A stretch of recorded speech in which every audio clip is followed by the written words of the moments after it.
Hello friends, welcome back to my channel. டிராமாக்குள்ள போறதுக்கு முன்னாடி மறக்காம இந்த வீடியோக்கு ஒரு லைக்க போட்டுருங்க. வாங்க டிராமாக்குள்ள போலாம்.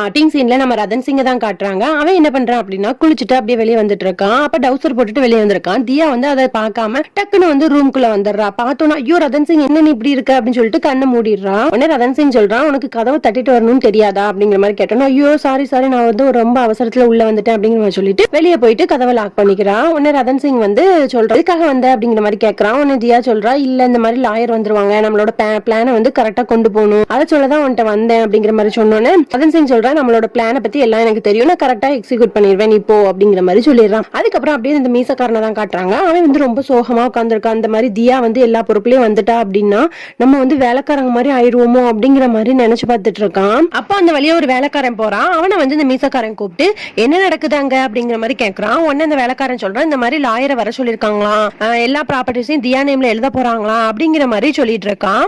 உடனே இதை கேட்டோட மீசக்காரனுக்கு இன்னும் பயங்கரமா கோபமும் வருது, பயமும் வந்துருது. உடனே மீசக்காரன் விறுவிறுன்னு ரதன் சிங்கோட ரூமுக்கு போறான். போயிட்டு ரதன் சிங் அப்படிங்கிற மாதிரி கூப்பிட்டுட்டு என்னாச்சு அங்கிள் அப்படிங்கிற மாதிரி அவன் கேட்கறான்.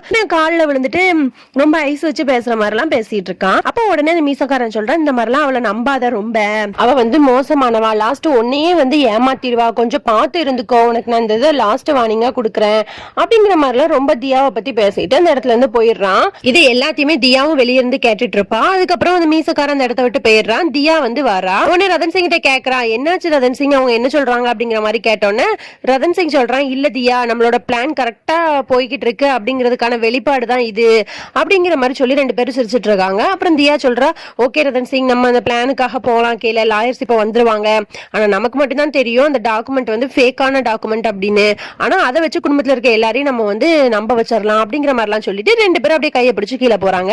அங்க பார்த்தா வக்கீல் எல்லாரும் வந்துடுறாங்க. அப்புறம் குடும்பத்துல இருக்க எல்லாருமே நின்றுட்டு இருக்காங்க. அப்புறம் அந்த வக்கீல்கிட்ட வந்து அந்த டாக்குமெண்ட்டை வாங்கி ரதன் சிங் வந்து சைன் பண்ண போறான். அப்போ ஒண்ணு மீசக்காரன் சொல்றான், ஒரு தடவைக்கு இன்னொரு தடவை யோசிச்சுக்கோ ரதன் சிங், டாக்குமெண்ட் எல்லாம் நல்லா ரீட் பண்ணிட்டு சைன் பண்ண அப்படிங்கிற மாதிரி சொல்றான். இல்ல எனக்கு தியா மேல நம்பிக்கை இருக்கு அப்படிங்கிற மாதிரி சொல்லிட்டு அவனும் அந்த டாக்குமெண்ட்ல சைன் பண்ணிடுறான். அதுக்கப்புறம் அந்த வக்கீல் வந்து டாக்குமெண்ட் எல்லாம் செக் பண்ணிட்டு தியாட்ட கொடுக்குறான். அப்படி கொடுக்கும்போது என்ன சொல்றான் அப்படின்னா, 1600 கோடி சொத்துக்களுக்கு இனி நீங்க தான் அதிபதி அப்படிங்கிற மாதிரி சொல்லிட்டு அந்த டாக்குமெண்ட்டை தியா கையில கொடுக்குறான். இதை கேட்டோன்னு எல்லாருக்குமே பயங்கரமா ஷாக் ஆயிருது.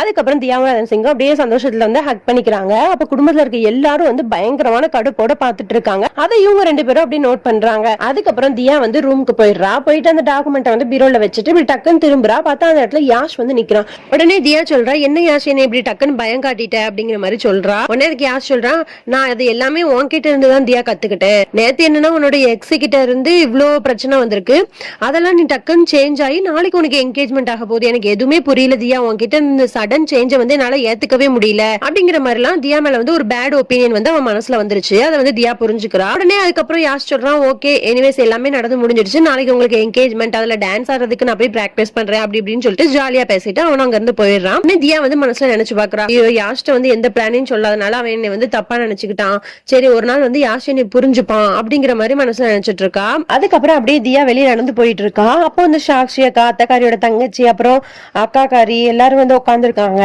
அப்ப அந்த சாக்ஷி அக்கா என்ன பண்றான்னா, தியாவோட கையை பிடிச்சு, வா தியா டான்ஸ் வந்து பிராக்டிஸ் பண்ணலாம் நாளைக்கு என்கேஜ்மெண்ட்டுக்காக அப்படிங்கிற மாதிரி சொல்லிட்டு அவளுக்கு வந்து ஐஸ் வச்சிட்டு இருக்கா. அப்ப என்ன சொல்றா அப்படின்னா, உன்னோட ட்ரெஸ் வந்து எவ்வளவு அழகா இருக்கு அப்படிங்கிற மாதிரி எல்லாம் பேசிட்டு இருக்கா. உடனே அதுக்கு தியா சொல்றா, இந்த ட்ரெஸ் நான் 10 தடவைக்கு மேல போட்டுட்டேன், ஆனா இன்னைக்கு மட்டும் உங்களுக்கு ஏதோ நான் அழகா தெரியுறேன் போல அப்படிங்கிற மாதிரி டக்குன்னு வந்து நோஸ் கட் பண்ற மாதிரி சொல்லிடுறா. உடனே அந்த சாக்ஷி அக்காக்கு ஒரு மாதிரி ஆகிருது. அதுக்கப்புறம் சரி ஓகே நீங்க டான்ஸ் பிராக்டிஸ் பண்ணுங்க, நான் போயிட்டு வரேன் அப்படிங்கிற மாதிரி சொல்லிட்டு தியா அந்த இடத்த விட்டு கிளம்பிடுறா.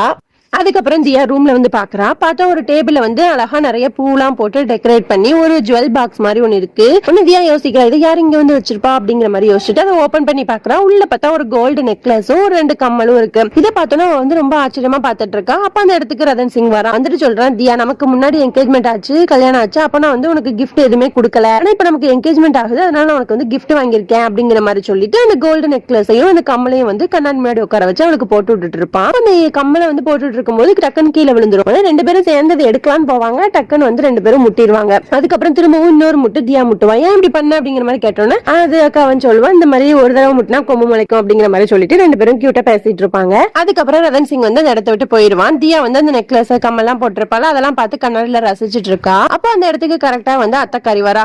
அவன் வந்துட்டு தியா நான் உன்கிட்ட கொஞ்சம் நேரம் பேசணும் அப்படிங்கிற மாதிரி சொல்லிட்டு, நான் வந்து உன்னை புரிஞ்சுக்காமலே நடந்துகிட்டேன், ஆனா நீ ரதன் சிங்கோட உயிரை என்னைக்கு காப்பாத்தினியோ அன்னையில இருந்து எனக்கு உன்னை ரொம்ப பிடிச்சிருச்சு. 12 வருஷமா நீ பட்ட கஷ்டம்லாம் எனக்கு புரியுது. ஆனா நாளைக்கு உங்களுக்கு என்கேஜ்மெண்ட் ஆக போது நினைக்கும் போது எனக்கு ரொம்ப சந்தோஷமா இருக்கு தியா அப்படிங்கிற மாதிரிலாம் ரொம்ப நல்லவ மாதிரியே வந்து தியா கிட்ட பேசிட்டு அங்க இருந்து போறா. ஆனா அவளுக்கு வந்து ரதன் சிங் வந்து பக்கத்துல இருந்து எல்லாத்தையும் கேட்டுட்டு தான் இருக்கான் அப்படிங்கிறது வந்து தெரியும். ரதன் சிங் வந்து பக்கத்து ரூம்ல இருந்து எல்லாத்தையுமே கேட்டுட்டு இருந்திருப்பான். எல்லாமே தெரிஞ்சுதான் வந்து அத்தைக்காரி வந்து ஒரு டிராமாவை வந்து தியா கிட்ட போட்டிருப்பா. அதுக்கப்புறம் தியா வந்து அந்த இடத்துல இருந்து அதுக்கப்புறம் அத்தைக்காரியும் அந்த இடத்துல இருந்து போயிருவா. உடனே ரதன் சிங் வந்து ரொம்ப சோகமாயிடுறான்.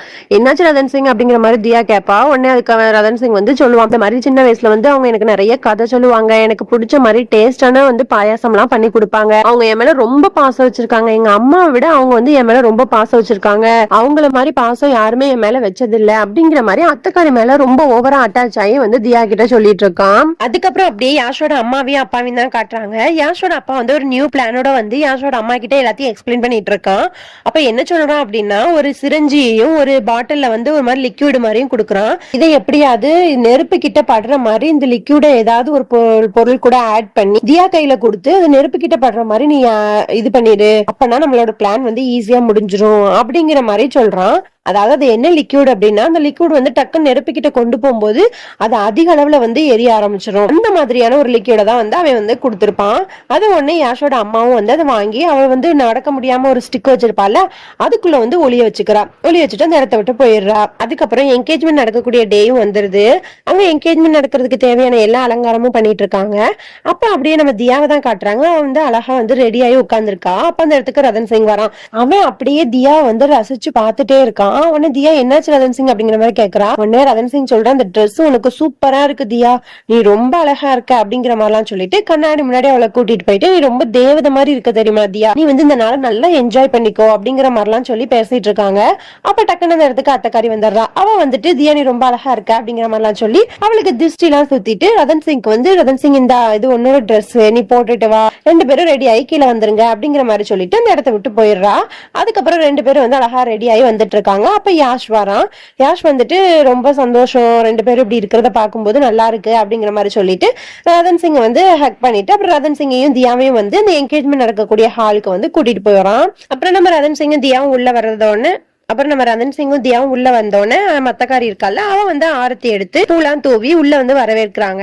அப்புறம் ரெண்டு பேரும் அப்படியே ஏறி போய் அந்த சோஃபால போய் உட்காந்துடுறாங்க. உடனே சாக்ஷி அக்கா சொல்றேன், இந்த மாதிரி ஃபங்க்ஷன் வந்து ஸ்டார்ட் ஆகட்டும் அப்படிங்கிற மாதிரி சொன்னோன்னே மீசக்காரன் வந்து நல்லா டான்ஸ் ஆட ஆரம்பிக்கிறான். அப்புறம் குடும்பத்துல இருக்க எல்லாருமே வந்து பாட்டு டான்ஸ் அப்படின்னு என்ஜாய் பண்ணிட்டு இருக்காங்க. அப்புறம் சாக்ஷி அக்கா வந்து தியாவையும் ரதன் சிங்கையும் கையை பிடிச்சு கூட்டிட்டு வந்து டான்ஸ் ஆட வைக்கிறான். தியாவும் நல்லா என்ஜாய் பண்ணி டான்ஸ் ஆடிட்டு இருக்கா. அப்ப தியாவோட அக்காவை காட்டுறாங்க. அவ தியா என்ஜாய் பண்றதை பார்த்து ரொம்ப கடுப்பாகிட்டு இருக்கா. அப்புறம் எல்லாரும் டான்ஸ் ஆடிட்டு இருக்கும்போது தியா வந்து டான்ஸ் ஆடிட்டு என்ஜாயும் பண்ணிட்டு இருக்கா. அதே டைம்ல யாரும் டிஃபரெண்டா நடந்துக்கிறாங்களா அப்படிங்கிற மாதிரி ஒவ்வொருத்தரையா வந்து நோட் பண்ணிட்டும் இருக்கா.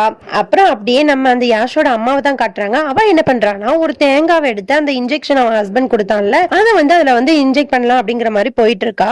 அப்ப டக்குனு இந்த சாக்ஷி அக்கா வந்து டான்ஸ் ஆடிட்டே வந்து, வாங்க இங்க என்ன பண்றீங்க, வாங்க டான்ஸ் ஆடலாம் அப்படிங்கிற மாதிரி டக்குன்னு இழுத்துட்டு போயிடுறா. உடனே அந்த யாஷோட அம்மாவும் அங்க போய் நின்னுட்டு தியா எல்லாரும் கூட வந்து ஒரு டான்ஸையும் போட்டுட்டு திரும்ப வந்து யார் கண்ணுக்கும் தெரியாம வந்து அந்த தேங்காய் கிட்ட வரா. அப்படி டக்குன்னு வரும்போது யாஷ் வந்துடுறான். என்னம்மா இங்க என்ன பண்றீங்க அப்படிங்கிற மாதிரி கேட்டோன்னே, இல்ல ரொம்ப டான்ஸ் ஆனேன், மூச்சு வாங்குது, அதான் தண்ணி குடிக்கலான்னு வந்தேன் அப்படிங்கிற மாதிரி சொன்னோன்னே, இல்ல நீங்க இங்கே வெயிட் பண்ணுங்க, நான் போய் தண்ணி எடுத்துட்டு வரேன் அப்படிங்கிற மாதிரி யாஷ் வந்து போயிடுவான். அப்புறம் அவன் வந்து அந்த இன்ஜெக்ஷன் எடுத்து தேங்காயில வந்து இன்ஜெக்ட் பண்ணிட்டு அந்த தேங்காய்க்கு வந்து அடையாளம் வைக்கணும் அப்படிங்கிறதுக்காக ஒரு குங்குமத்தையும் எடுத்து அந்த இடத்துல வந்து அடையாளம் வச்சுட்டு இருப்பா. டக்குன்னு பின்னாடி இருந்து யாரோ ஒருத்தவங்க வந்து டச் பண்ணுவாங்க. அப்ப இவ பயந்துருவா ரொம்ப. டக்குன்னு திரும்பி பார்த்தா அங்க அந்த இடத்துல வந்து தியா இருப்பா. முன்னாடி தியா நிக்கிறத பார்த்துட்டு யாஷோட அம்மா பயங்கரமா பயந்துருவா. ஓகே ஃப்ரெண்ட்ஸ், இதோட நம்ம இந்த பாட்டை முடிச்சுக்கலாம். நாளைக்கு பார்க்கலாம். Bye friends.